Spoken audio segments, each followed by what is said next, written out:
back to the channel. So today we're back on this 2000 Jeep Grand Cherokee Laredo, and we're going to be doing a whole lot of front end work. So the first thing we're going to start with is I've actually got the tie rods, ball joints, sway bar links, rotors, brake pads, and ABS sensors. But here's your tie rods. So you got this one here, then you're going to have one there, then you see this one attached to your pitman arm, and of course there's one more over there. Now I've got the links, I've actually got shocks also, but the first thing we're going to do is we're going to get this caliper and rotor out of our way, which if you've seen my other video, it takes the 7mm back here on these Allens, and that's going to take his caliper off, and I'm just going to lay it over here on this jack stand I've got positioned just to hold it there because I have to get in and do the pads on this. But first off, let's get this out of the way.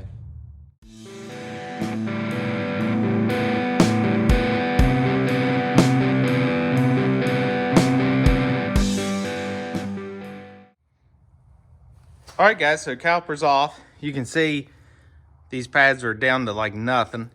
So got it laid up there, but we're gonna deal with that very last. Now we're gonna get this bracket off because like I said, I got new rotors, but it's gonna be two 18mm caliper bolts.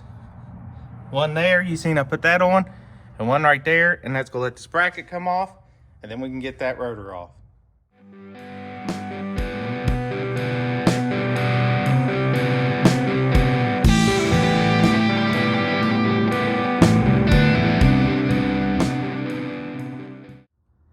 Caliper's off, rotor's off, and everything seems to still be all right on this end. Now, the next thing that I'm going to do is, like I said, I've got an ABS sensor.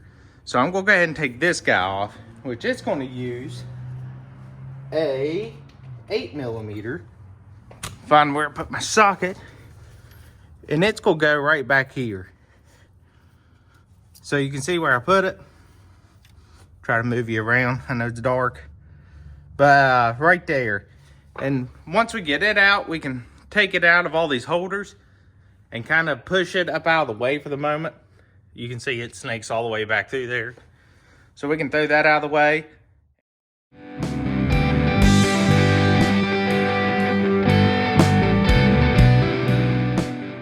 All right, so the next thing we're gonna do is I got a kit over there, which I'll show you here in a second. But I don't actually have to take this tie rod out of the drag link basically because it all came new in that kit. So I'm pretty excited on that. So what I did is grab my 21.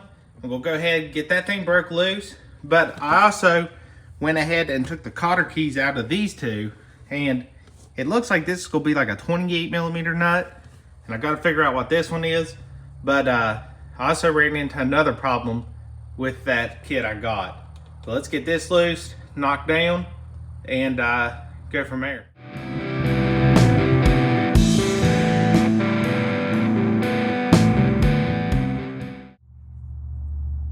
All right, so that's down out of there. Now you see me use my tie rod knockers.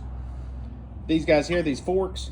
On an old ball joint that you're not gonna reuse, you could just left the nut on it, hammered down, but kind of wanted to show you guys the right way on that. Now, here's all the parts. You can see that's from TRQ. So you see we got our basically drag links here, and then inner and outer tie rods, sway bar links, and 3 ball joints. So this box did come with a little bit of a rip in it, and I'm assuming that's where my other ball joint went. So we're only gonna be able to do one side, but the good thing is we'll be able to take that full basically drag link off, bring it over here, and thread together the new ones and measure the length and get it exactly where we need it to be so we can make it to the alignment shop with no issues.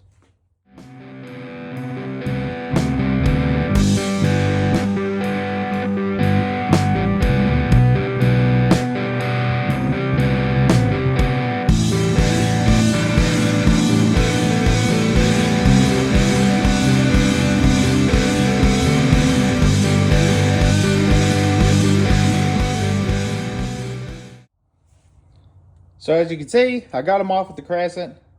I will go to the parts store and get my actual wrenches. I thought I had some, but they may be in my other garage. So that warranty's a tool run. So now the next thing is obviously you're going to see that there is not going to be any room to get these ball joints out with that axle in. And I went ahead and removed the cotter key and stuff on this, but then I was thinking to myself, this axle just pulls out. And we've had this removed before.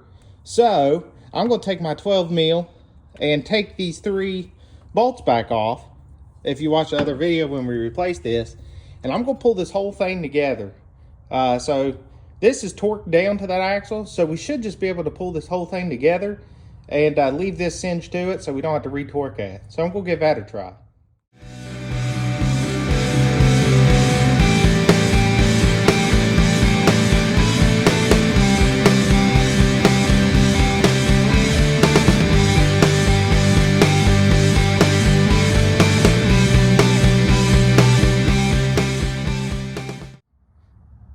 Alright guys, so you've seen that thing come out. It is actually a 13 mil on those, 12 point. You got to use a 12 point. But there it is. You can see I was able to take it all out with the axle attached, so I'm pleased with that. And you can see this is all greasy, and this one here was just, it was burnt completely up inside there. So yeah, there's a lot wrong with it. But what we can do now is you see me clean this up a little bit. I got a lot of cleaning here to do, a lot of grease, a lot of stuff.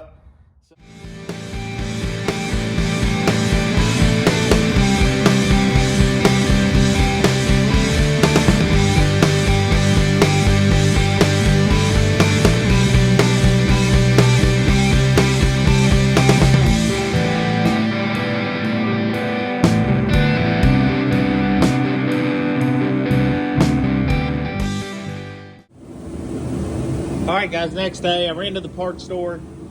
So that's like a 28 millimeter. I had to special order it and got that on its way. I contacted the company about the ball joint. They're going to get that to me in the next couple days. So as of right now, I'm going to keep going. And the next thing I'm going to do is I'm actually going to go ahead and while I'm on this side, take a 15 millimeter and get this sway bar link off and go ahead and get it replaced with the new one while I'm on this side. And once I do that, I am going to go ahead and jump into getting these ball joints pressed out.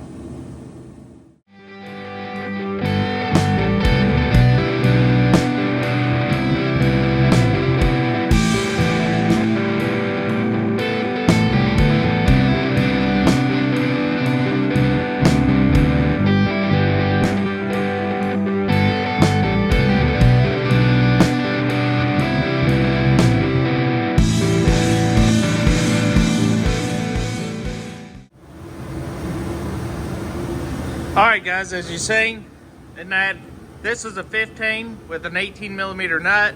This is an 18 millimeter bolt with an 18 millimeter nut. Got those out, is easy swap out. There's the old one. See the bearings the bushings are sort of wore out in it there. So easy change on that one.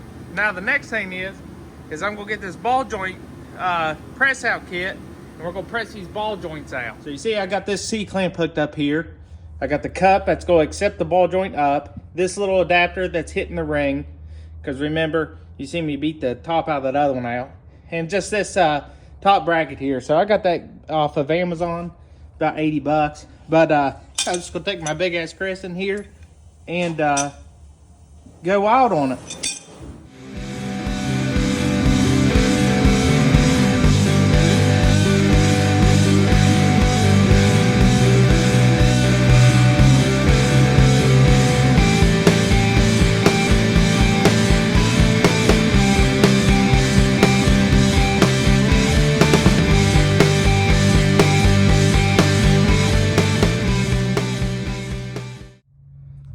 Well, I know you guys didn't get to see it, but it was in the time lapse. Had this thing cranked down as hard as I could go.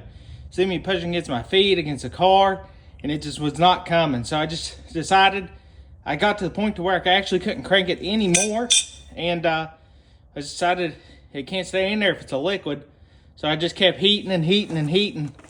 And Then all of a sudden it came free, and man, it went off like a 308 shell. That thing blew out of there, and now that ball joint's free. That's probably one of the most stuck ball joints that I've ever dealt with.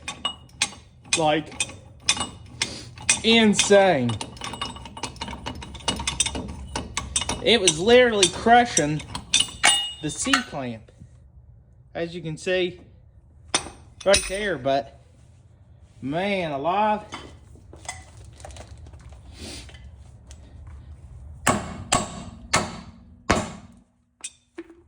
well, I may have prematurely took that off. So let's see if I can get this thing out of there. All right, well, she's off. Now the next thing we gotta do is put that up in there. So this kit also presses, but what's crazy is, as hot as that thing is, this won't take too much to go up in there. But what I want to do is get my wire wheel and clean up the insides here. All right, guys, actually before I call it a night, since this ball joint gave me so much shit, I didn't want to leave it. So I went ahead and just ran the wire brush real quick on the inside. Sorry, done it off camera, but I thought I was gonna call it a night, but I just couldn't. So I ran my, I done a combination of adapters, as you can see, put my ball joint up in, and then I ran this down through the center so I could get a basically straight up and down alignment, and it pressed in super easy. And again, I apologize I done it off camera because, like I've said before, you shouldn't see a grown man cry.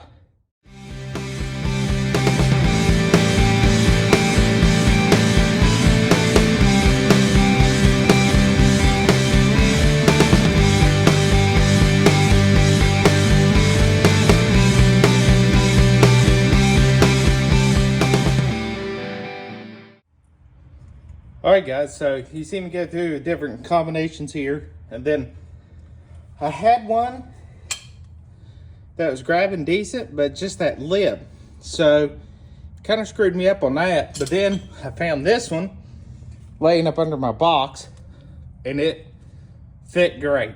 So you watch me press that on, and yeah, everything's there. So our next part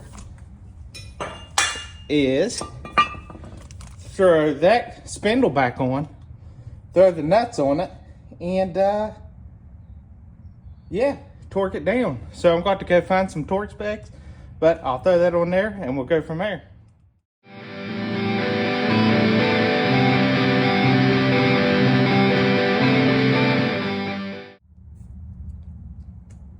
All right, guys, so before I jump into this, I'll just give you the torque specs on it here real quick.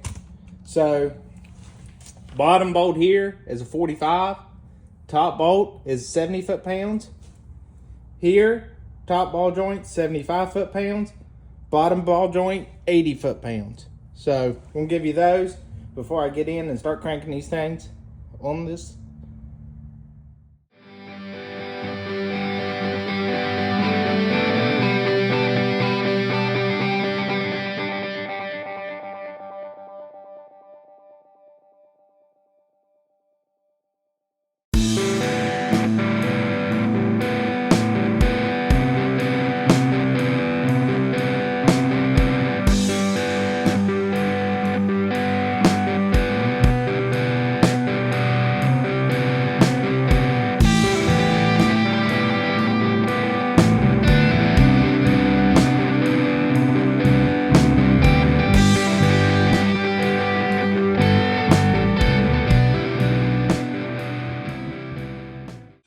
So you see me get all that together, slid the axle in, lined up super easy. Went ahead and put these 3 bolts in, and they torqued to 75 foot-pounds. Went ahead and then I put the cotter key, the cap and cotter key back on because we didn't mess with the torque. And then I put my cotter keys inside these 2 castle nuts. Now that part's finished. Now, before I put this rotor on and the caliper and the new brakes, like I said, I have a new shock. So that's actually the next thing that I want to do, because we have to get up underneath the hood to get this top bolt. There's our shock mount right there. It's got that breather pushed on top of it. From what I can tell, that looks to be maybe, let's say a 13 mil. But we got some lines and stuff in around it. The good thing is those are some stainless lines, so they're gonna have some flexibility. So what I'm gonna look at doing here is, I don't really wanna mess too much with them. They're in good shape, but I think that I can pop this breather off. Get back in there so you can see. I think I can pop that breather off and then just get a ratchet down into there, and or a wrench, and see if I can get that off without having to mess too much with these lines. I'm not gonna be able to prop the camera up so you can see this, but I'll let you know. All right, guys, so here's what I got. Impact, 12-inch extension, and then a deep well 15mm socket. And then under here, I took the vice grips and crimped onto the shock itself, because the shock was spinning. So other than trying to get a wrench down there and hold the top of the shock and fight it, this worked out really good. So clamped the vice grip to the top of the shock, and then just gave her hell with the old impact. Here's a better look at where I held on to back in there. So on this one, I'm gonna put the put these washers on. So this one here had pressed in studs. This one's just gonna use these bolts right here. And so what we're gonna do here, we've got to cut this strap, which is gonna let this shock go, so we can actually get these down in there. All right, so let's assemble this shock.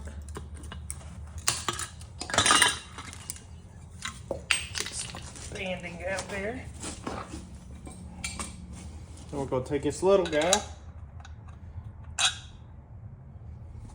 because I lied to you, or take this big guy. So put the big washer with the beveled edge facing up. Then we're gonna take this with the beveled edge facing down, and that's gonna put this ledge and let it go straight up into that hole. We're gonna take that and shove up on it.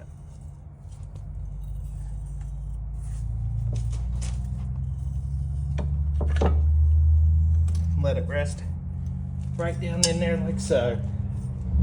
Now we can take these guys, drop them straight down in there.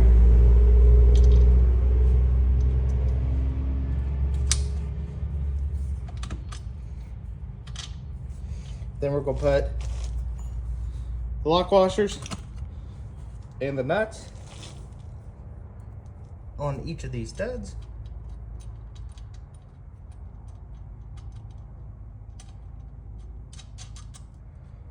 I should also mention while I'm doing this, to get the originals off, that took a 13mm.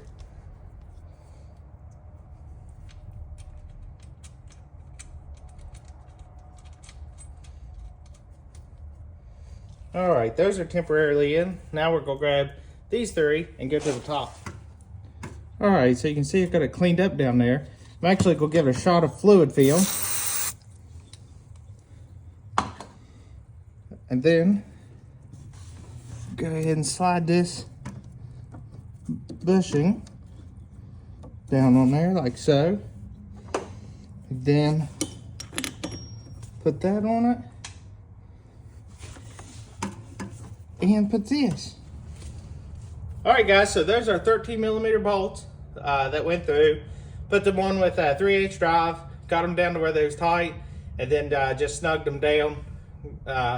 Basically took them about a quarter turn past snug. And then up here, I'm gonna be honest with you, there's no way you're gonna hold the top of that with like a 1/4 wrench and turn that nut. It's just not gonna happen. So the new bolt's a 5/8. I just put the old Akebono on it, held onto the shock body like that, reached up over the edge, grabbed it, and gave her the beans. So that's on. I'll go ahead and take this off so you can see where it's at. Nice and smushed now.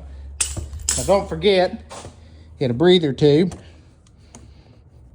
That's currently stuck in the brake line, so that's definitely healthy for the brake lines. Look at that, just like factory. All right, so now, upon further investigation, I was chasing this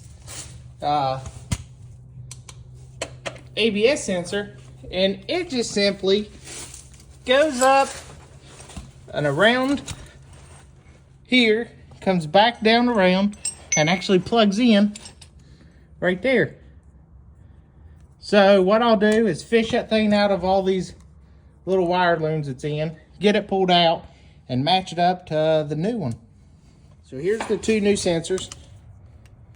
So the way you can match them up, because the passenger side, if you get them and you don't keep the part number straight like I did, the best way to match them up is on the ends. You can see where these holders are. So that's the best way to do it. Now these ones I got off Amazon, they look pretty good. It looks like it's only really missing one of these holders, but no biggie.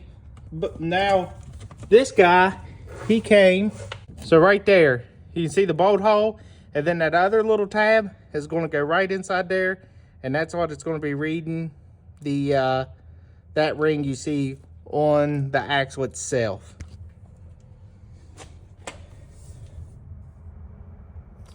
All right, guys, so putting this ABS sensor on, I realized something. I did not put this bracket back in. I'm an idiot. So I don't half-ass stuff. So what I'm gonna do is I am gonna go ahead, and that was a 22. I'm gonna go ahead and take that guy back off and put this bracket back on and tighten it down. Now I told you the torque. I'll put a note in before showing this right there that says be sure to put that back in first. But we'll get that in, and yeah, I'm an idiot. All right, guys, so as you can see, a little bit different changes here. I went ahead and took that castle nut out, cotter pin out, castle nut off, put that bracket on, ran it all back up in there, put the cotter key back in it, and then I went ahead and ran this guy. So it runs back through here, and this is the point where I said it actually didn't have this part on the wire anymore. But it runs up through here into that holder, back around to that holder, snakes in and around, runs all the way underneath the vehicle.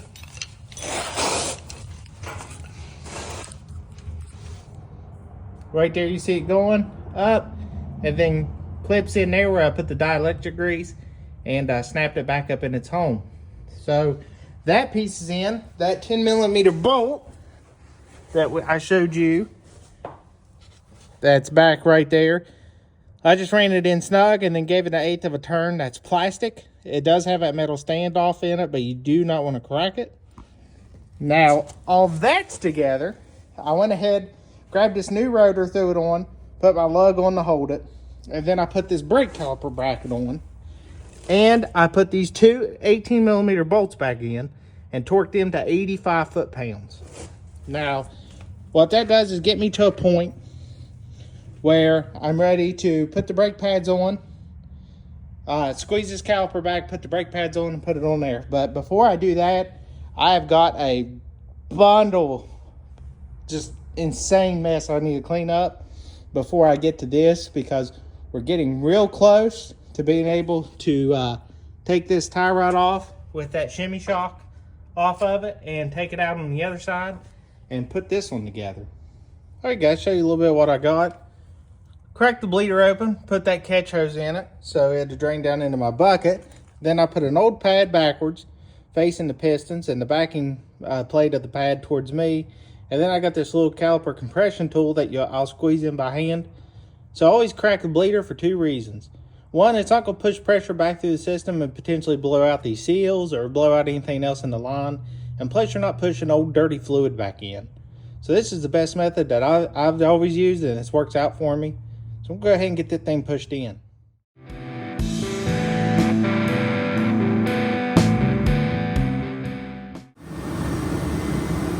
Alright guys, got the caliper pushed back in and the bleeder tightened back up. The next thing we're going to do is we're going to get our disc brake lube, and we're going to go through and lube everywhere where the pad's going to come in contact.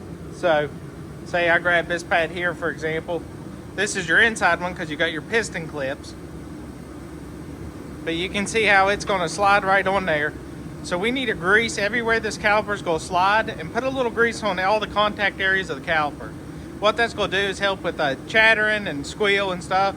And you especially want to do it a lot more on cheaper brake pads because they'll tend to dust a lot more.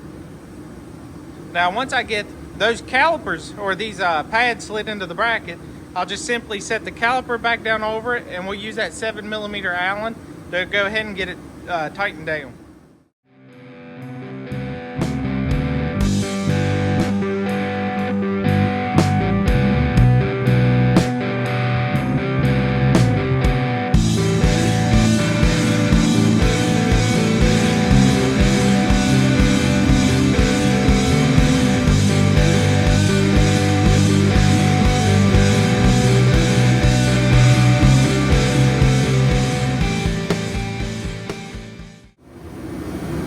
Alright guys, so caliper's on. You see I put this my old spring back on. This new set of calipers or pads didn't come with it. But that's everything for this side, minus we still have to get under there and knock that track bar free from the pitman arm and build that. But I want to get the other side basically fully assembled first. So now let's go over there, take the drills and the wire brushes and clean everything up and get that side together. Alright guys, so this is where I'm going to stop this video. It's getting pretty lengthy, so I'll put up the second part of this where we do the passenger side and finish up the whole front end. So if you guys have any questions, drop them below, and go up and please hit that subscribe button. And until next time, let's keep building.